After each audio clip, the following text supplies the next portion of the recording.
नमस्कार, मैं राकेश परमार और आप देख रहे हैं महत्वपूर्ण मुद्दा। मित्रों, महत्वपूर्ण मुद्दे में विषय है पिछड़े समाज पिछड़ा क्यों, और अगर अब तक पिछड़ा है तो उसके दूसरे विकल्प पर विचार क्यों नहीं। मित्रों, यह चर्चा इसलिए महत्वपूर्ण है क्योंकि कल पटना में राहुल गांधी एक पिछड़ा समुदाय के रैली में भाग लिए थे। हालांकि महागठबंधन के सभी नेता थे, तेजस्वी, शाहनी, मतलब जो भी महागठबंधन के लोग थे वो उसमें शिरकत किए और सबने एक प्रस्ताव पास किया पिछड़ों की भलाई के लिए। प्रस्ताव लंबा चौड़ा है, उसको पढ़ करके टाइम नहीं खराब करूंगा। उसके पहले कल पहली बार आजादी के कांग्रेस कार्यालय सदाकत आश्रम पटना में कांग्रेस कार्य समिति की पहली बार बैठक हुई। उसमें भी पिछड़ों के लिए एक प्रस्ताव पास किया गया, या जो उन्होंने राजनीतिक प्रस्ताव पास किया उसमें पिछड़े के हितों की चर्चा की। कुछ प्रस्ताव की मैं चर्चा करता हूं। जैसे उन्होंने कहा कि भाई आर्थिक स्थिति को मजबूत करने का उपाय किया जाएगा, 10,000 रुपया लोन दिया जाएगा व्यवसाय करने के लिए, प्राइवेट से लेकर के निजी और सरकारी सभी तरह के स्कूल, विद्यालय, फैक्ट्री, कल कारखाने में आरक्षण की व्यवस्था लगाई जाएगी, आरक्षण की सीमा को और ज्यादा बढ़ाया जाएगा क्योंकि सभी लोगों का समावेश नहीं हो रहा है, वगैरह वगैरह।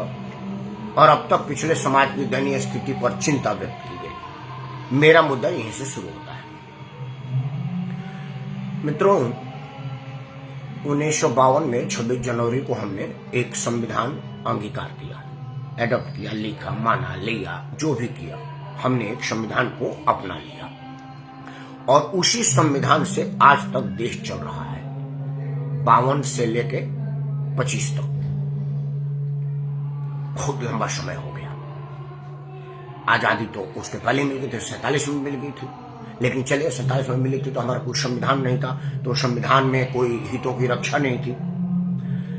लेकिन अब जब हमने 26 जनवरी को एक संविधान अपना लिया और संविधान जब बनाया गया तो उसमें पहले यही प्रोविजन किया गया कि हम पिछड़े वर्ग के लोगों को आरक्षण देंगे। हालांकि वो संविधान निर्माताओं ने 10 साल के लिए दिया था, लेकिन वो अब तक बदस्तूर जारी है। तो मतलब जो 1952 में 50 में प्रोविजन की गई थी इन लोगों को मेन स्ट्रीम में लाने के लिए, वो अब 2025 तक भी अगर नहीं हो पाया है और अब स्थिति इतनी दयनीय और बुरी हो गई है कि इसको और आगे बढ़ाने की बात कही जा रही है। मतलब अब निजी प्रतिष्ठान में भी आरक्षण चाहिए, हर जगह चाहिए और सीमा को भी एक्सीड करना चाहिए। तब तो मेरा एक विचार है कि इन सब अब तक के सारे विकल्पों को जिन जिन को अपनाया गया है उसको बंद करके दूसरे विकल्प पर विचार करना चाहिए। मैं किसी के हितों की रक्षा के विरोधी नहीं हूं, लेकिन अगर इतना दिन तक कोई डॉक्टर अगर किसी मर्ज का इलाज नहीं करता तो वो आदमी डॉक्टर बदल देता है। वो डॉक्टर भी ठीक नहीं होता, पद्धति बदल लेता है। भाई अब तक हम एलोपैथ से कराएं तो आयुर्वेद से कराएंगे, आयुर्वेद से ना तो होम्योपैथ से कराएंगे, यूनानी पद्धति से कराएंगे, जराह पद्धति से कराएंगे, और कुछ नहीं होगा तो वो पीपल वाले ब्रह्म बाबा के यहाँ जाएंगे, अपना बीमारी कहीं ना कहीं जाकर के ठीक कराएंगे। तो मतलब अब तक हमने सारे उपाय कर लिए और हमारे भाइयों को अब भी अगर पिछड़ा ही रह रहे हैं, बल्कि अब तो लड़ाई बढ़ गई है कि हमको पिछड़ा बनाए रहिए।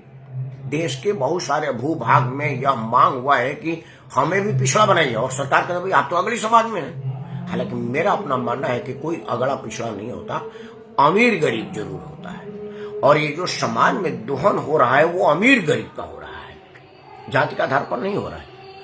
लेकिन जब हमारे संविधान निर्माताओं ने संविधान बनाया था तो उन्होंने कहा कि एक 10 साल का देते हैं। उस वक्त शब्द क्लास था, बैकवर्ड क्लास, नॉट कास्ट, लेकिन उसको लोगों ने क्लास को कास्ट कर दिया, जाति हो गई, और अब तक वो जाति है कि जाति है। और इससे यह स्थिति आई है कि इन सब बातों पर कोई ना तो विचार कर रहा है ना करना चाह रहा है। अब हम 2-3 बातें आपको बता करके वीडियो बंद करेंगे। मित्रों, मैं मान लूं कि अब तक पिछड़े समाज का पिछड़पन दूर नहीं हुआ है, तब जिम्मेवार कौन है? भाई, अब तक ज्यादातर इस देश में कांग्रेस ने हुकूमत किया, तो आप 60-65 साल तक के हुकूमत में आपने अगर कुछ नहीं किया तो अब किस मुंह से कह रहे हैं कि हम पिछले का भला करना चाहते हैं? अब कौन सी नई जादू की छड़ी आपके पास आ गई भैया? 60-65 साल तक नहीं आई। या आप यह कहना चाहते हैं कि आदरणीय पंडित जवाहरलाल नेहरू से लेकर के श्रीमती सोनिया गांधी और स्वयं राहुल गांधी तक के सारे नकारे, निकम्मे और बेकार बायात लोग थे? ये मैं नहीं कह रहा हूं, आप स्वयं कह रहे हैं, क्योंकि आप लोगों से पिछड़ों का भला नहीं हो पाया। अब मैं नया तरीका से नई बीज हूं और नया फूकूंगा। तो इसमें नया कौन है? राहुल गांधी तो विकल्प तक थे। 2004 से 14 तक तो राहुल गांधी सुपर प्रधानमंत्री थे। उनकी पावर इतनी थी कि प्रधानमंत्री के कैबिनेट नोट को फाड़ करके डस्टबिन में फेंक दिए थे। उनके माताजी के सामने प्रधानमंत्री हाथ बांधे खड़ा रहता है, एक कुर्सी रहती थी, उनकी माताजी विराट रहती और बाकी सारे चाकर की तरह से खड़े रहते थे। विदेशी राजनयिकों से ऑफिशियल मीटिंग सोनिया गांधी करती थी, मनमोहन सिंह खड़ा रहते थे। इस स्थिति में आप थे, तो आप लोग ही तो अभी हैं। माननीय मनमोहन सिंह जी जब नहीं रहे तो वो थे भी तो क्या करते थे? उनके जिम्मे तो कुछ काम आपने दिया नहीं था। नाम बताया था कि भाई तेरे को प्रधानमंत्री बना दिए हैं, लेकिन प्रधानमंत्री का काम, रुतबा, मीटिंग सारा आप ही लोग लेते थे। तो आप लोग ही अभी तक है। तो क्या है, आप लोग कल तक नकारे थे और अब भी कोई नया चीज आपके हाथ लग गई है? तो वो देश को बताइए कि भाई देखिए, मेरे नकारेपन का एक नया शंगुफा मेरे हाथ आया है, एक नया चीज आया हुआ है जिससे मैं पिछले समाज के पिछड़पन दूर कर दूंगा। दूसरा क्या था कि लालू परिवार का था। तो लालू जी तो 90 से लेकर के अब तक तेजस्वी के पिताजी, माताजी और उनके चाचा जी ही मुख्यमंत्री थे, और ये तीनों लोग पिछले समाज से ही हैं। इनमें से लालू प्रसाद यादव कोई क्षत्रिय ब्राह्मण भूमियार बनिया तो थे नहीं, ना ही राबड़ी देवी जी थे, ना ही नीतीश कुमार हैं। तो अब तक तो सरकार 90 से लेकर के अब तक, आप ही का है, तो 90 से अब तक जानते हो कितना दिन हो गया? 35 साल। 35 साल आपने भी शासन कर लिया, 65-70 साल उन लोगों ने शासन कर लिया। अगर 65 और 35 साल में नहीं हुआ तो आप ये क्यों नहीं मानते कि भाई हम सब नकारे हो गए, हमको माराओ, हटाओ, नए लोगों को लाओ? हो सकता है वो कोई पिछले लोगों की भला कर दे। लेकिन मित्रों, चूंकि होता क्या है कि हमारे यहाँ पूछने का रिवाज नहीं है। इस देश में राजनीतिक सिर्फ बकवास करने की है। मेरे को माइक मिलेगा, मैं भरपेट बोलूंगा।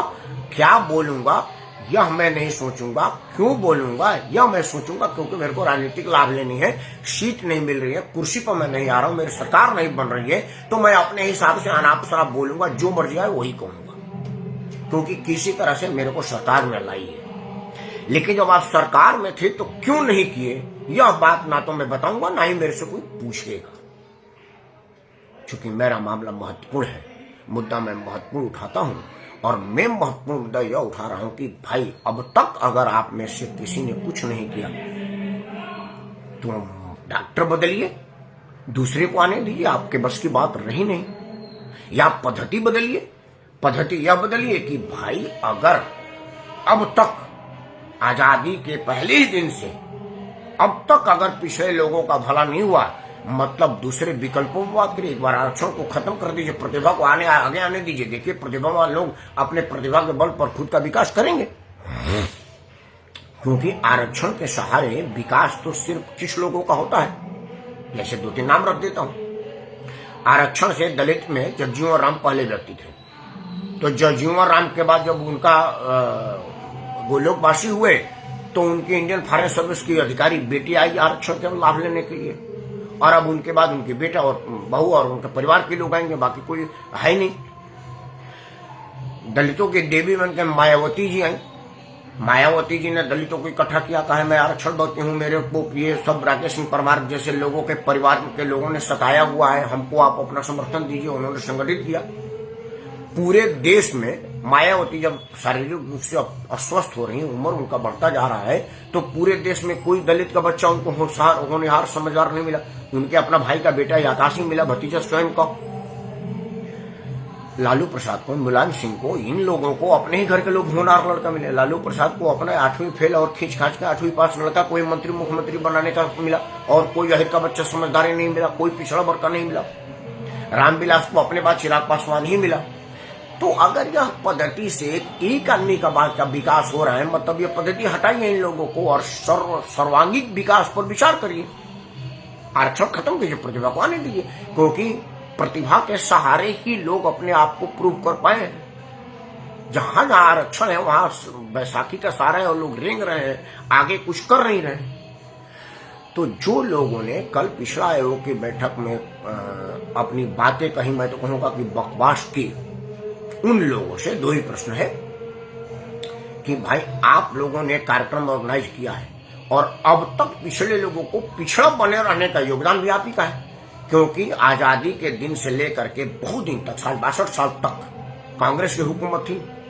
और उसके बाद मैं बिहार में कार्यक्रम है तो मैं बिहार की चर्चा करूं, तो बिहार में अब तक पिछड़ा समाज का ही मुख्यमंत्री रहा है। तेजस्वी जिस मन से बोल रहे थे कि पिछड़ों का भला करो भला करो, वो भूल गए कि उनके पिताजी, माताजी और चाचा जी और ये सभी लोग पिछड़े समाज से हैं। वही लोगों ने नहीं कर पाया। उत्तर प्रदेश में भी या तो कांग्रेस की सरकार थी या पिछड़ों की सरकार थी। कांग्रेस हटी तो कल्याण सिंह जी आए, वो भी पिछड़े समाज से थे। मुलायम सिंह आए, पिछड़े समाज से थे। अखिलेश यादव पिछड़े समाज थे। मायावती दलित पिछड़ा समाज की थी।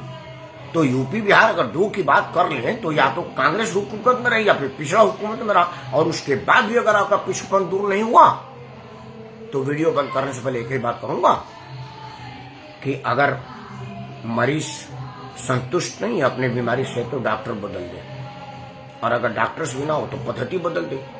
तो आप एक बार डॉक्टर बदलिए, इन लोगों को कहिए कि भाई आप लोग हटिए, हम दूसरा इलाज करेंगे दूसरे लोगों से, और अगर उससे भी नहीं होता तो पद्धति बदलिए, आरक्षण खत्म कीजिए, प्रतिभा को आगे आने दीजिए। हो सकता है आपको आरक्षण की जरूरत ही ना हो, क्योंकि प्रतिभावान लोग अपने प्रतिभा के बल पर अपना कायाकल्प कर लें और आपको भी कायाकल्प करने पर मजबूर कर दें। मित्रों, पिछले समाज को पिछड़े बनाए रखने की साजिश पर आज का यह वीडियो आपको कैसा लगा? क्योंकि मेरा अपना मानना है कि नेताओं ने साजिशतन पिछले समाज को पिछड़ा बनाए रखा, ताकि यह लोग अगर आगे आ जाएंगे, ऊपर उठ जाएंगे, तो फिर हमको वोट कौन देगा, हमारा वोट बैंक कौन बनेगा।